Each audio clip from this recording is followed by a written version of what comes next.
Hello mga kachongs, ngayon isi-share ko sa inyo yung nag-viral ngayon na bahay sa social media. So, ang tanong, bakit nga ba siya nag-viral? So, huwag nyo itong i-skip mga kachongs kasi isi-share ko po sa inyo mamaya yung video kung bakit siya nag-viral sa social media.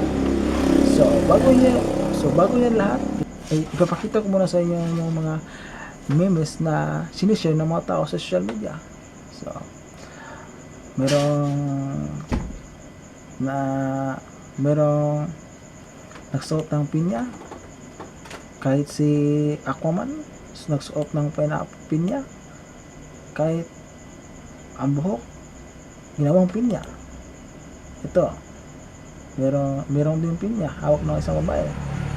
So ngayon, bakit nga ba siya nag-viral sa social media?